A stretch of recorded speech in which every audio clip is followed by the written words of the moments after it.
Welcome back. You're watching This is the Point here on AM Live.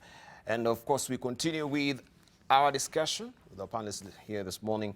And allow me to introduce to you, of course, as well, Alice Wahome. She is a member of parliament from Kandara. And she's been missing. You playing football yesterday or what? Yeah? Yes, I was doing soccer. I hope you're not really nursing an injury. Okay? I'm okay. I'm okay. We were launching the sub-county or the constituency soccer with the 78 groups, teams, youth groups from both men and women registering for the league, which go to 3-4 months to the final. Yeah. Okay. There was a lot of energy and enthusiasm. Fantastic. They've been waiting for it. Okay. Yeah. Right. We just want to go also to some of the headlines that we had over the weekend, especially on Sunday. And it had a very interesting headline there. Why Uhuru is an angry man.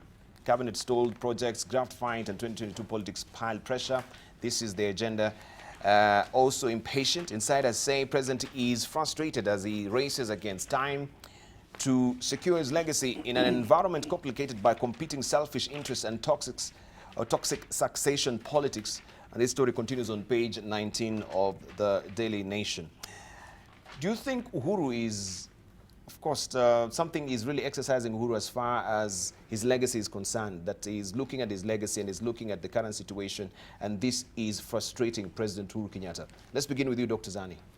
I think so. From the way things are looking, I mean, clearly this for agenda is something that he would want, the president would want to have a legacy on, and definitely, you know, we are seeing more of engagement with the CSs, more of reminding them, can you remain focused on what you have to do? You have to give service to the people, and less politicking, less talk about 2022, and more action.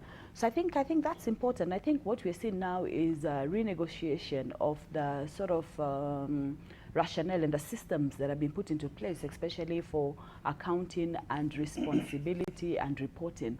That's what we seem to be seeing getting shaken up in terms of who actually then will make the reporting for the CSS. CS Matiangi has been given that role to come up with a system of coordination, I think, which is needed therein.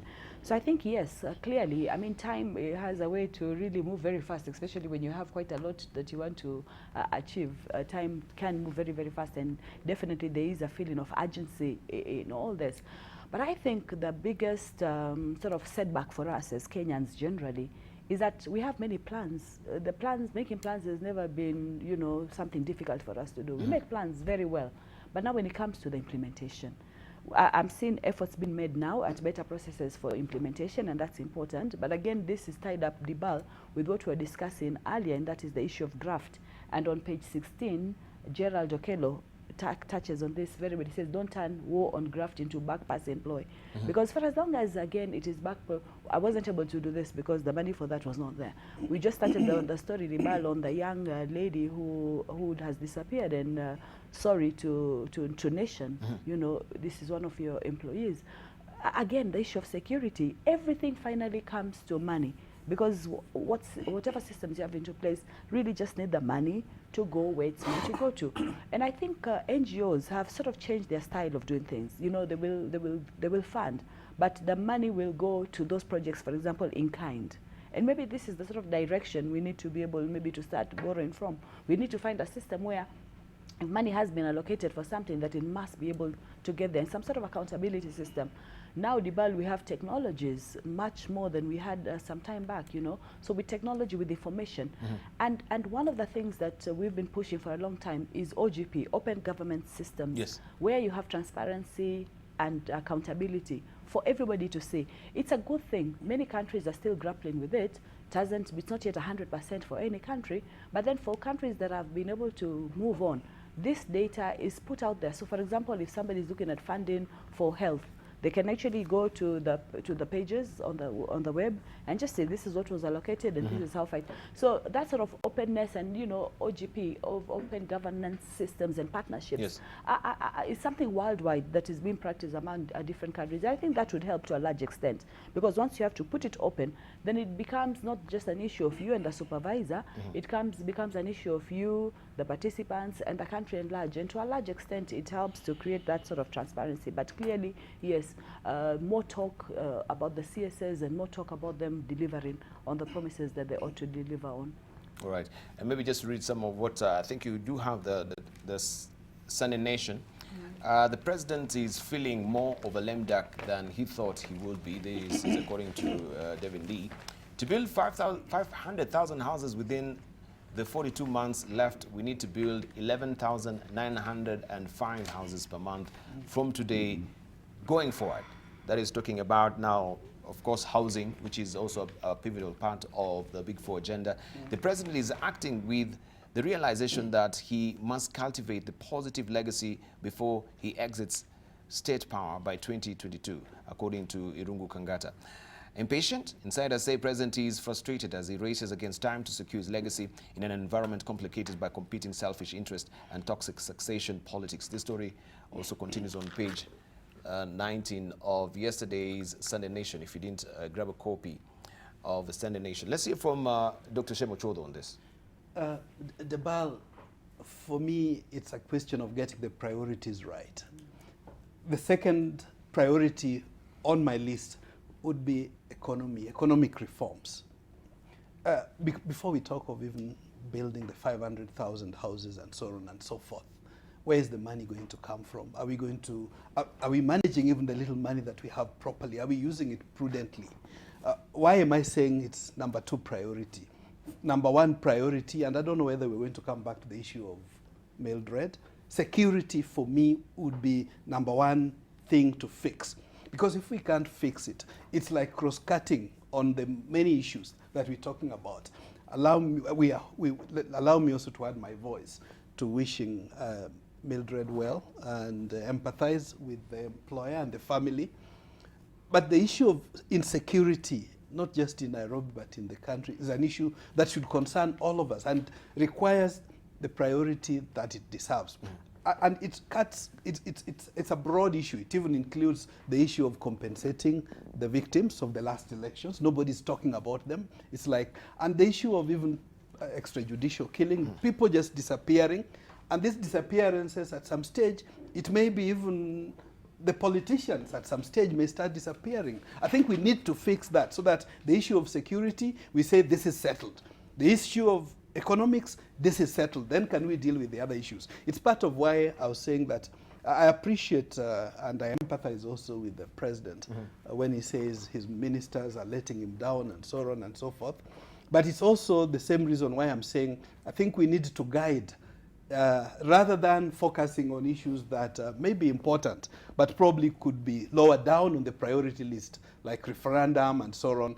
In my view, the BBI needs to talk about the critical issues, and number 1 should be security, number 2 is economics. Why do I say that? There was a ruling this week that was very important that many may not have even taken notice of, Okia Umtata, on the issue of appointments, directors to boards. How do they get appointed? Is there merit? I think this is something that even the head of state should consider. The CSs we have, are these the best? When he tells them that, look, I have vijana that I can employ, it's not that we don't have Kenyans, men and women, inside and outside the country, who could run the country better. Can we, for one, say, can there be merit? Can we get the best? If we are saying we want to have a CS for X, Y, Z, you know, at the end of the day, Kenyans should look and say, yes, if we have that person there, that's the kind of person we know can deliver and has got the requisite requirements and so on and so forth. So for me, while I empathize with the Excellency of the President, maybe it's time to crack the whip. And I'm hoping that at some stage soon we're going to see government even better reorganized, and to the extent that you know, it doesn't have to be you or me, but can we see the face of Kenya, and can we? Is it a team that inspires confidence? So in terms of delivery, I think the CSS, of course, to be fair to the president, they need to deliver and they need to show results. But even the leadership, and when you're talking of economic reforms, one of the key issues, of course, is fighting graft. I think in yesterday's paper, Seiko Owino of The Nation had also an equally interesting aspect to fighting graft. At the end of the day, and I keep repeating this on this bench, and I'm glad the NCCK said, look, let's come and talk. Let's consider even amnesty. Let's have a honest conversation. The only way that we're going to fight and stop corruption is by having honest conversation, not selective prosecutions.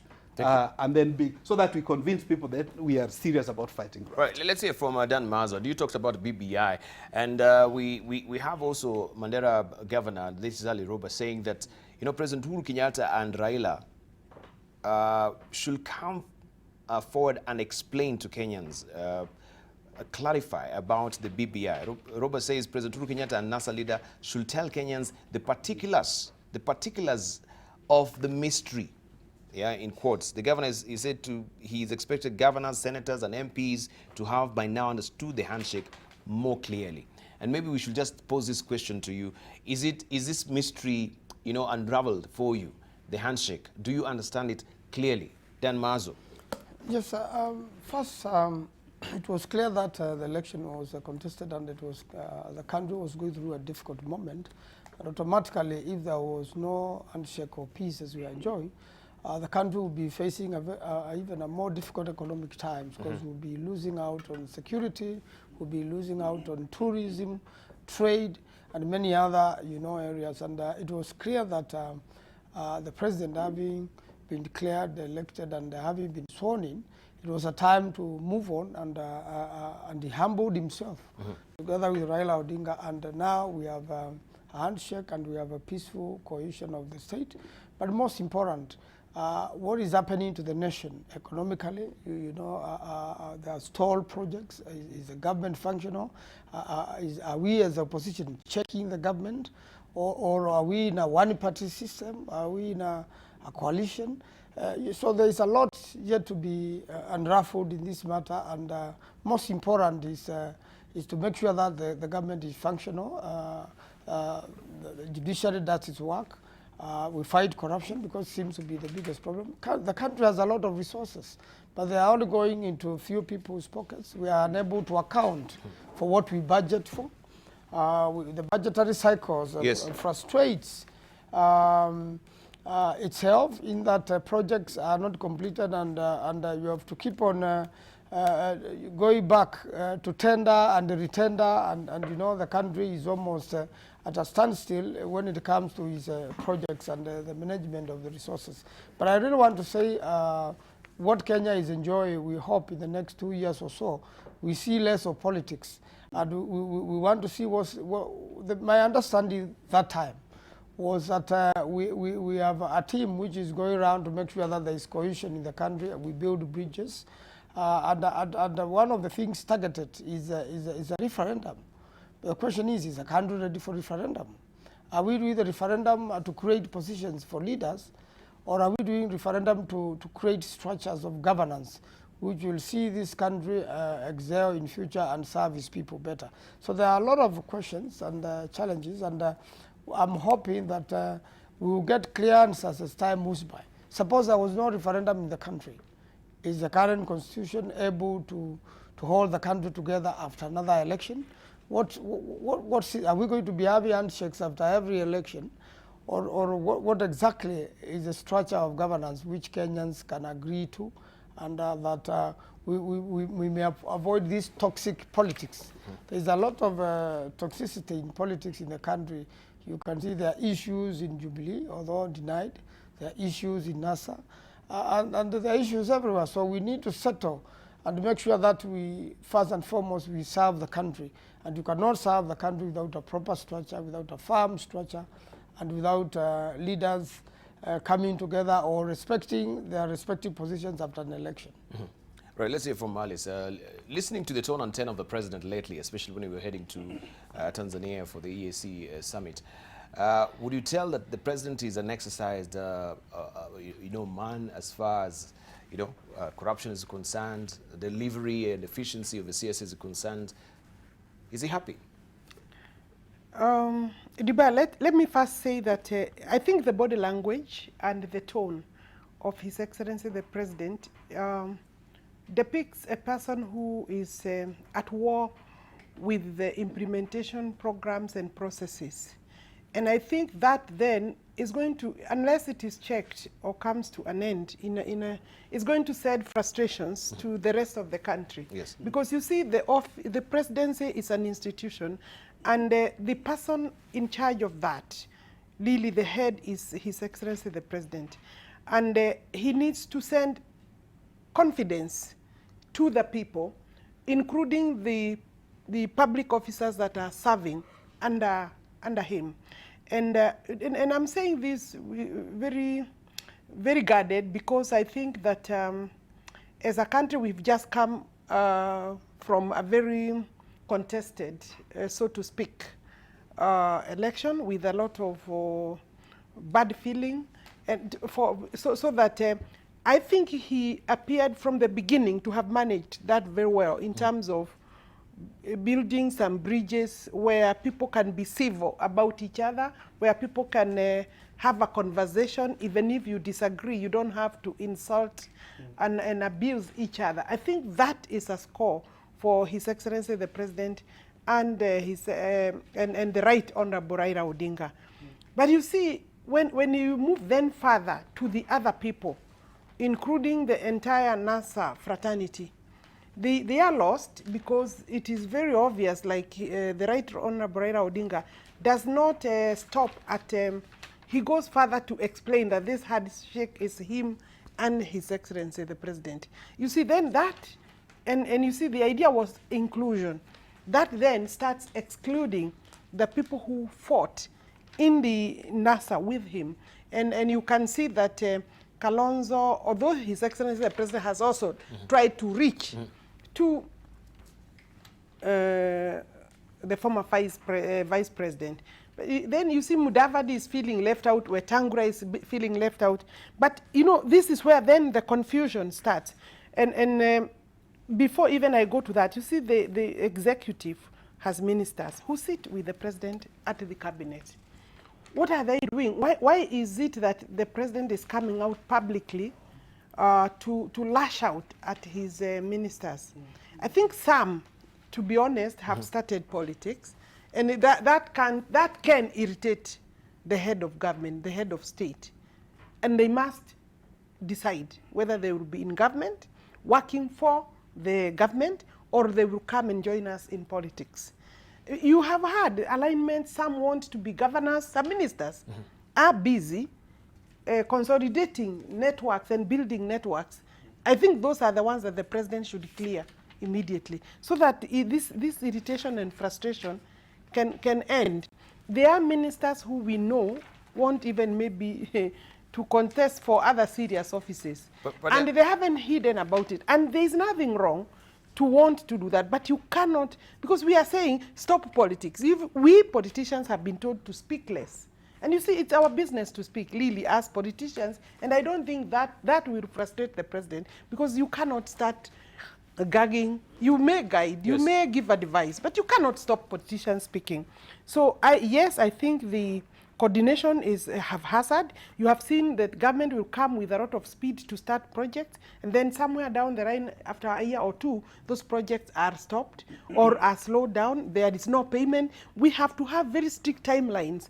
We have to start projects where money has been set aside, or at least there is a program of how, if you start a road, 3-4 years, then how you fund it. If you start a hospital, but that sometimes you see that we are quick to move on to other projects and then have too many stored projects, and that's government money. But since it's being embroiled in politics, that should be off the table, because I think during the appointment, the president was very categorical that these CSs, they are apolitical, right? So they should not be coupling themselves with politics at the Exactly, end of but the you day. see, they are his appointees, so he should not even be frustrated. It's just a matter of sending them home. I mean, really, some also have messed up the jobs, you know, in terms of why is it how slow they... off the mark to do that? I don't want to pretend that I know why, because for me, I think you know, also the presidency is political. Also, it's a political office. Sometimes you form friends, and those are the friends you also appoint. So, and I think so. Therefore, you can see But sometimes given his it legacy, becomes which is at stake, his then legacy. he should His crack the whip. legacy. Let me say something about that. I think it is now time. We have 3 years and 4 months. I think there is no way. And I beg, I'm not being negative, and I really want to be very positive, and we need to project and be able to encourage Kenyans, but we cannot have a legacy of 4 huge agendas, and then we have started talking about referendum. Somewhere we shall disrupt them, but also I would imagine, like, if I look at health, possibly that alone, you cannot even do all of it. It is possible that the president can narrow down to some or 2 or 3 issues that really are hurting Kenyans, like cancer. But then, and when we come to industrialization, I think connect that to housing, but don't possibly do housing in cities. Let this housing issue be, maybe a thread that runs up to the grassroots, so that maybe there is a material or a technology that helps everybody. You struggle also to actually have clarity on this. Right. Maybe No. not. Yeah, because it is not clear. It is not clear, but that's the question, and then we are asking ourselves. So narrow down to 1 or 2. Fantastic. Did the president, bite too much that he could chew? That's what I said. Maybe it is time to evaluate, because 1 year down the line, we need to evaluate and see whether it is possible. I don't think it is possible, because even funding of this is going to be a big challenge. Dr. Zani, did he bite too much that he could chew? There are countries that bite more than they No, can you chew, know, and they are you haven't allowed me finish the last point. And I have this. No, was you the cannot talk they have, all the time. You they remember have what talk- time you they have came? been No. here. Let's hear from there Zani. is some- Hold on. Let's hear from Zani. We'll come to you. We'll come to you. These are the consequences. Choices have consequences of coming late. That is true. Trying to squeeze everything. I told you where I was coming from. We'll come to you. Let's hear from Zani. Dr. Yeah, Zani. I think Honorable Hobe will get a chance to expound on that again. But Ibal, I wanted to say that, we're talking about 50 years after independence. Really, for me, it is systems. When you put systems into place, you can run anything anyhowly. Because once you have systems into place, you don't have to go check on the A to Z processes of those systems. How are they working? I think that has been our major unfailing. BBI is trying to do that from the 9-point agenda. Again, you want to address a holistic thing, because when you're looking especially at even the ethos, you see, it comes back again to the people. There you are, you have an agenda. The people who are involved in that agenda, Dibal, if you look at, I'm looking at, this is the People Daily, on page 6, the Disotera tax storage take us there, but the 47 M-Pesa lines, So already if we have a culture where anybody who gets a chance is actually thinking about taking something for themselves, it makes it very, very difficult to implement anything without transparent systems and without having this lack of a national ethos. This is point number 2 of the BBI agenda, trying to address a national ethos, trying to get people who want it to happen. Because you can't do this yourselves. You're relying on other people. You're relying on a team to do it. You're relying on some of the CSs who are being relied on to do it. These CSs might actually still not be in the psyche of the ethos, or they might be, but the people who actually are under them, you can't supervise everything 100%, 48 hours checking. But if you have a group of Kenyans, and Dibal in the Rostorian developmental theory of development, countries begin to take off. They begin to have the developmental takeoff when a new group of people come into the fore who are patriotic, who are driven by the dream that the country can take off. That changes the ball game completely. So you're thinking about the economic aspect, but you also have to think about the personnel aspect and the sort of people that you're creating. A national ethos is important. America managed to change quite a number of things. They still have problems. But when they came up with the American dream, and the ethos of being American and defending America, and everybody bought into that, it changes everything. Changes even the way the child in school decides they may not copy, because this is not something Kenya is proud to have. So looking through again all the BBI points, you know, that dealing with divisive elections, part of it might be the issue of a referendum, safety and security, corruption, shared prosperity, responsibilities and rights, for example, ethnic antagonism, all these form a package. But for me, the biggest package is the system. A way to put a system into place would enable all this to happen. I've seen some of the blogs asking so many houses within such and such a time. China, look at the China takeoff. How did they manage? They just went into an overdrive and met the implementation. So you need to have those sort of people. You need to have the economy into place, but you also need now to have that catapult. And again, they had timelines. They had a plan. They have a plan. Yeah, we are not told what the plan is so far. We've not seen You how see, the this well, will they begin also the groundbreaking? This is the important part. This is the important part. That plan has to be there. That plan has to be shared for people to actually be able to carry that plan. That has to be shared. But also in developmental theorizing, which is very important. You've got to have mass consumption. You have to get, mass accumulation before mass consumption. We're at mass consumption here and there, without the accumulation. Once you accumulate, then the distribution, the consumption becomes easier. So yeah. So when you talk about mass accumulation, what are we talking about? Mass accumulation, you're talking about, for example, in a developmental, what you put in is what is going to be shared later on. So there is no country, for example, that is going to be able to share its resources properly when whatever was to be put in those resources so the question is, to build the infrastructure. What are we putting in? I asked previously, what are we putting in if you can't even pay our elderly, you know, the monthly stipend so far? So is the government broke? That is a question even. So for this accumulation you're talking about, yes, will it really happen in the first place? The bulk for me, the answer is performance management.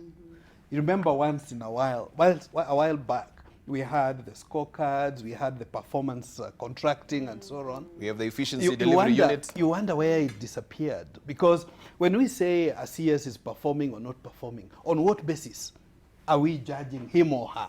Is it just because he's every day on the media, or how do we judge who is performing and who is not performing? Matiang'i is a benchmark. So, yeah, but Matiang'i is a benchmark, maybe. Yeah. So what's the basis? So I really honestly don't know. In monitoring and evaluation, one would require to have, and in project management, one would require to have very clear key performance indicators, so that we know by which time what will have been delivered, yes, how much was delivered, how much was not delivered, and why, what do we need to improve. I think if the executive helped us to focus on that, and it goes back to the point that you are raising of prioritizing and planning. If we have the 9 points, okay, we know we have said we want to have 500,000 units by a certain time. But then how can we break it down? By when? By who? How are we going to finance it? Where is the money coming from? The private sector, the public sector, and so on and so forth. So that, you know, it's like we move together as a country, bind that. But there must be clear plans. Maybe finally in this regard, I must also make a passionate appeal to the media. Instead of sometimes giving us the headlines that divert us, could we focus on, and the nation has been focusing on fighting graft, that's very good, but that should not be the only thing. This Big Four agenda, can we help the country to move towards them? If we take industrialization, what is it that we're going to push in that? And in this regard, very often we forget the technology we talk about. IT itself is an industry. What are we doing about that to create jobs? So that at least for the next 24 months, we run knowing very well these are the deliverables that we want, and so is working on them. And we expect results at the end of the day. Right. And of course, we had the efficiency delivery unit. Yeah, yes. In the Kibaki regime. Sure. And this was actually putting, you know, everyone on their toes as far as delivery is concerned. That was quashed. We had the performance contracting you're talking about. Right. That we don't hear much of it nowadays. Sure. And again, you put up a very good also point on the KPI as well, the key performance indicators as far as this is concerned. We need to know what is the plan in the first place. Yeah. I don't know what, Mazo, you will say on this as far as they need to roll out a plan, at least even maybe put it out on the dailies and tell us this is the timelines. Correct. Okay, with the Big Four agenda, we're beginning with the housing. By this particular year, we should have had this particular units. And this is a piloting phase. Up to now, at least even we can know and keep track. We know at least we are on traction as far as this is concerned. But as all of us are concerned in this particular studio today, this is just a cheap talk about the Big Four agenda. Where is the concrete plan? The biggest problem of housing was how it was going to be financed, and some ideas were floated, and you know, even everybody was to be taxed more, and, you know, so that we could have the housing program. But the main roadmap was never revealed. Who was going to do what? In fact, I brought up an issue in Parliament on the 11th Parliament about a lot of government housing projects which have stalled, and I thought they should first complete that, and then know that in this housing program, what are we targeting? Are we doing housing for individuals? Who are we housing? What has happened in other places where there was a program like of that nature? For example, we were trying to do away with the slums. And it became a very complicated issue, because you will give people houses, they will rent them out and still create another slum somewhere. So we need to have a roadmap so that we will not house people who may not be ready to be housed. When we use public resources to develop people, we must make sure there are other structures which will make sure that they are not going, you know, that we are going to achieve what we want to achieve. In India, one time, they tried to do away with the slums, and what happened here in Kenya actually also had happened in India. You move people and you find they have not moved. So we must have a roadmap, and we must have a timelines, and we must see the achievements so far. Right. It's 1 year now. Where are the houses? Which houses where? And are we spreading them across the country? Are we taking care of the counties? What's happening in Mombasa? What's the planning?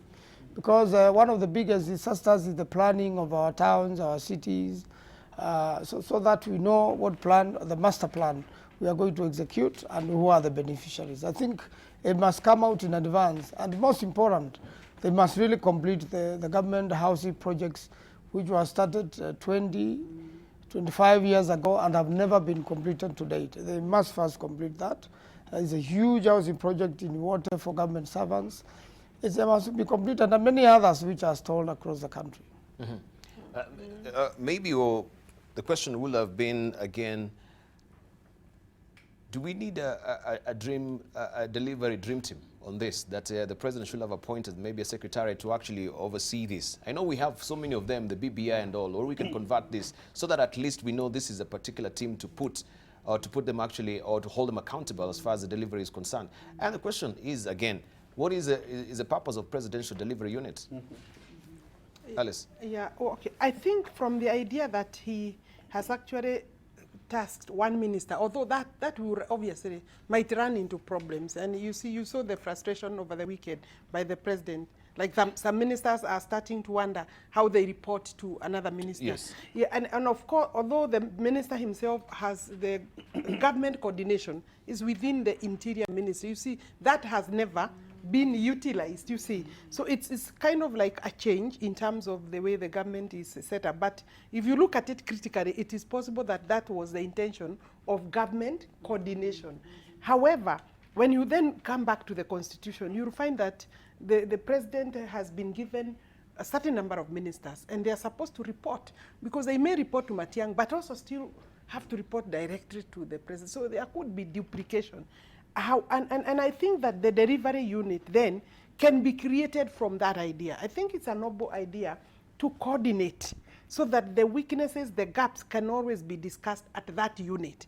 So I think this idea of the president where one minister was supposed to then be receiving reports, where are we, timelines, planning, can now then be developed further to that unit that then can be able to speak even to the country, so that we are saying this is where we are on the agenda for, or the big four, and also even advise the president that, look, possibly we now need to narrow down this, and beginning with us having the culture of, can we understand, so that I think the doubting is more than they believe that it will happen, you see. And this is because even planning for 11,000 houses per month can actually take maybe, could it itself, in terms of planning and finding out where the resources will be, what technology we shall use, that cannot be a year's work.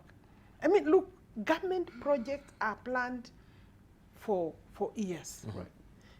And I think that if the president could succeed in maybe some issues about this big four, then the legacy cannot be said to be lost, because you cannot achieve a legacy in a day or in 2-3 months. I think it is something that then the country, you know, we keep on saying India, we keep on saying Asia, Malaysia.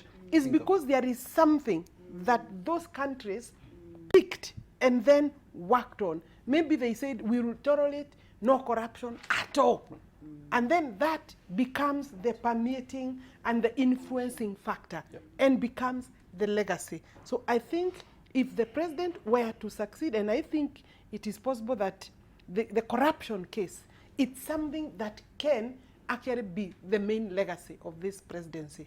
So that if we can be able to clear with that one, because you cannot be planning to build houses, and then when you look at the headlines, then you see Power Farm caught in 14 billion. In fact, I was looking at the headlines. Yes, we can go together. Yes. Power Lands, this is the Daily Exactly. Nation. Power Farms caught in 14 billion shillings land scam. Then you come to Standard again. You have car importers' new shocking trick. Of course, Correct. this is still corruption. Yes. Then you come to also, I think the only one which was different was the Star Today. But you come here again to People Daily. Mystery of missing golden chains. And of course, you remember these chains in the city halls. Yeah, in City Hall. Yeah. Where are they? Right? And you come now to the Star. How I survived the Embu fight, this is just diametrically different. But of course, it feeds to what is happening within counties and the corruption as well. And also, when you look at the Business Daily, these are the headlines as we wake up to, right? We have Kenol CEO deleted text before insider trading raid. This is all about corporate governance and corruption as well within corporate governance. I mean, it is frustrating. Every day, if you, maybe, as you say, you can pick one particular pillar, which is corruption, and say, this will be my legacy. This will be my legacy, so that the country will always remember that there was a time where we were on our knees because of stealing and theft. And then, therefore, even as the country is planning for these other big four, because these are things I think are good. Thank you. And we would achieve possibly going forward in future. But there is no way we are going to achieve if every day when we wake up, then the list, those are the headlines. The list of the headlines continues to pile up of loss of public money. So where do we, because in all this talk that we're having about BBI and the talks we're having about Big Four agenda, where is the Vision 2030 feeding into this? We have the economic, the social, and the political pillars. It is lost somewhere. Yet this is a secretariat that actually is drawing from the exchequer, right? Yet over the years, we've never been given, over the intervening years, we've never been given actually a feedback on what they do. These actually are the points, and we're yet to reach there. So the question I always ask, are we waiting for that particular day that we wake up, boom, and we've arrived? This is Vision 2030. I mean, where is the roadmap to Vision 2030? Will it just be a eureka moment for Kenyans to wake up and we find all new buildings? We are actually in a utopian land. I think Dr. the situation is even more dim than that, Dibal. You saying that 2030 will come and we see these things, but remember all the other goals that we've made, SDG goals, even universal goals, up to 2020. Look at what happens when that year arrives. Nobody goes. In fact, when people meet, they now say these are the new goals, without evaluating why did we set these goals if we're not going to attain them. If we look at the MDGs and SDGs right now, at least with the MDGs, we had, intervening years and being told this is before we actually reach 2020, this is where we've reached, or 2015, this is where we've reached so far. I mean, this is what we've achieved. There were key performance indicators along the way. Vision 2030? Have you ever had a press conference and saying Kenyans, this is where we are? The point I'm trying to make, Dibal, is more that even when that time comes, that no explanation is given at all. With the MDGs, yes, the goal is not achieved, but there has been evaluation as time goes on. They will say, for example, transition rates, we didn't get 100%. Look at what has happened, for example, in education, 100% transition rates. TSC is saying that 50%, they can only give, they can only have staffing for just about 50%. So just how we catapult about how we want to go about development, there's no one panacea, but clearly, we must, you know, be very cognizant that all these, you know, we can have the performance contracting, we can have efficiency delivery units, we can have key performance indicators, KPIs, we can have a presidential delivery unit.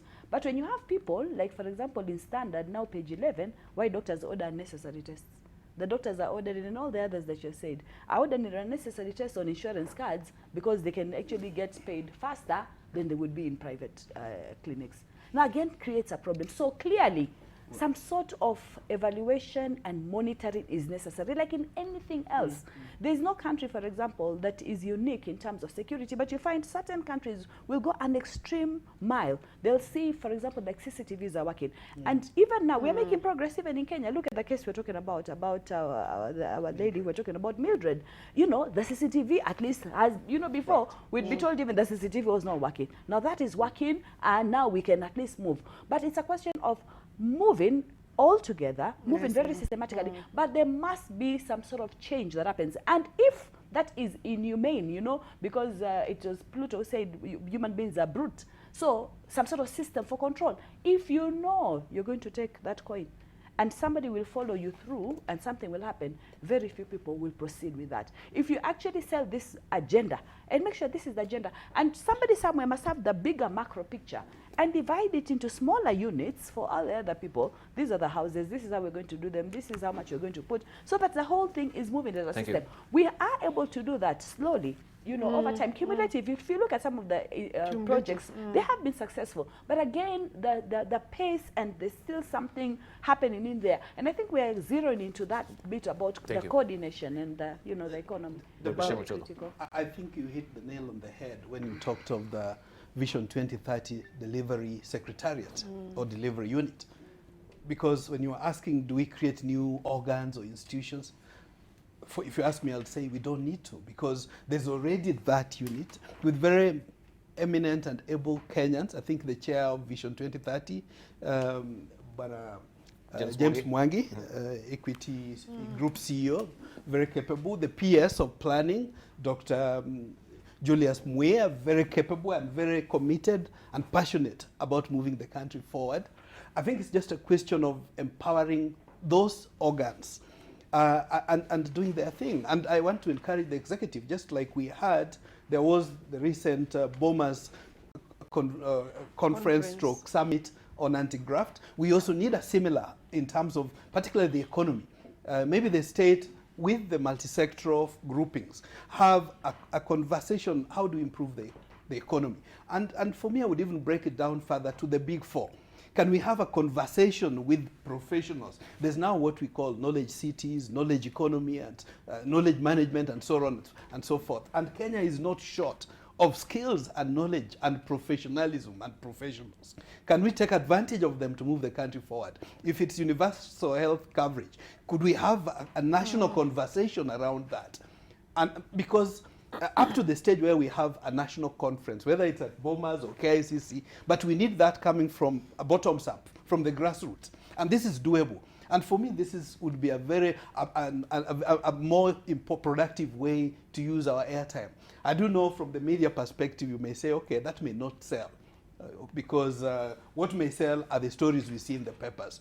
But I think a balance of both would be vital, so that if we say this month we are focusing on affordable housing, can we have a true conversation where the experts, when it's a question of financing, because as Mheshimiwa Manzo was saying, maybe who is going to finance? There are many investors who want to come in, foreign. We know, for example, there are European investors who want to come into Africa, and Kenya being one of the places that's attractive. You know, instead of where you get 2, 3, 4% interest per annum, why not come to a place where you can get 2 digits? There are also major business people in Southern Africa who, because of the Malema effect, want to move out elsewhere in Africa, and Kenya and Nigeria are attractive. So there's a lot we could attract in terms of investments. If the diasporas, they bring into this country now more than what we get from tea, horticulture, tourism, and all this. They would, if the environment was right and we create incentives, we wouldn't lack resources to invest in the big. Thank you. Dan Mazu. Yes, you know, Vision 2030 had flagship projects. And one of the things the president wanted to implement was irrigation, so that food security and he was targeting 1 million acres, and really was very passionate about it. Went to Israel, launched Gulalu irrigation scheme, and challenged the Minister of Agriculture not to follow him to Nairobi as soon as he leaves that site. And we have seen one of the things like Thwake Dam in Makueni and Konza City, you know, which once completed will be able to stimulate some activity, you know, in investments in IT and things like that. I think the whole idea of Vision 2030 is a great idea. The question is, where are we since we started? You know, 2030 is approaching. What will we have achieved by 2030? When are we going to have these flagships moving on? And irrigation is important because you see, we are buying a lot of foodstuffs into the country. We need to look the whole idea of agriculture. We are even insufficient of eggs and insufficient of fish. Instead of being the ones to supply other countries with these commodities, because you know Kenya has very good climate for agriculture. So I thought some treasury is very important for this, and even when international funding is happening, it's going to be budgeted somehow, be it World Bank, be it African Development Bank. It's one of the things Parliament must approve. When we take stock so far, there's some good activity going on, but I think we need to focus more. We need to make sure that the flagship of Vision 2030, for example, supply of clean water reduces diseases by half. If you have clean water in Nairobi City, in many other parts of the country, you are going to solve many problems in relation to health. You are going to save a lot of money in relation to health because you have clean water, you have clean surface. Cleanliness it reduces, you know, disease, infections and things like that. And as a nation, I think we must also look at it positively. We have achieved a lot as a nation so far, and especially the Handshake climate is very good for development. We need now to put it in the constitution or have a system in future so that the country is stable politically, so that it can also grow economically. When there was political instability, we lost a lot as a nation, almost half a year of very little activity going on. We have terrorism to fight. You know, the public must move together so that we have a lot of Kenyans giving information to the police. Kenyans have all this information about terrorism, which is very expensive. You know what happened to produce it. It's very, very expensive economically. The message sent around the world was the wrong one. But Kenyans now, if they volunteer, we should not, all of us own the nation and want to do something good for this nation. Thank you. And of course, as we're winding up as well, it will be also remiss of me if I don't really ask you about the housekeeping and the Wiper Party, what is really happening so far. All this in the spirit of Handshake, there's cascading effects of Handshake, maybe, so to speak. What is really happening so far with Kifuda Kibwana and, you know, the chair of the Wiper Party? Well, I don't think there's anything much happening. The political parties are registered, and we are in a coalition called NASA, and now we are at the table of Handshake. What happens is that we have to acknowledge leadership, and the leader of Wiper has majority of MCAs in the counties and has majority of MPs from the eastern region, among other parts of the country. And I want to say that if a cup like this, like the one Dr. Shemo is having here, breaks, it doesn't mean now if accidentally breaks, you get so annoyed about such a little incident. You have to move on. You don't need now to break all the other cups and get upset and break everything in the room. So I believe the leadership is firm. And even right now we have a by-election in Nairobi. And we're looking forward to support from our political partners. So I thought what was happening between the chairman and his alleged resignation, you know, when you join a political party and when you are elected in a political party, you sign up serious legal documents, and you have an option. If you really feel things are not going right within the Wiper Party, you resign, and you seek fresh mandate. Thank That's you. what happens. Once you. you resign, you seek fresh mandate, that Right. kelele will be gone. Thank you very much. Let's hear closing remarks from Dr. Zani, 30 seconds. Thank you. I think just to reiterate, I think today's topic has been mainly on corruption, and to reiterate that BBI point number 7 is on corruption. I think the views we have presented is to deal with corruption. We've talked about all these different ideas, really, and really they are for enhancing a developmental process that should get us somewhere. We're hoping that in the next 10 years we won't be sitting here saying the same things. I think we have all what it takes. It happens when it has happened. You know, a project is not to have happened, and it is finally done when it has been done. And Kenyans have the expertise, they have the knowledge. We need to be able just to zero down to where the weak cracks are, and those are very important. For you to have the macro picture in place, the micros that are very, very important, corruption, coordination, all these things have to be put into place. It's not impossible. Singapore has made its progress, China has made its progress. It's possible for Kenya to get there too. Right, Dr. Shemushodo. The viewer just reminded me it's important we reiterate the point of oversight and strengthen the opposition, maybe creating the formal office of opposition leader with deputies, and maybe empowered with resources to oversight government. But allow me to pay tribute to Kogalo.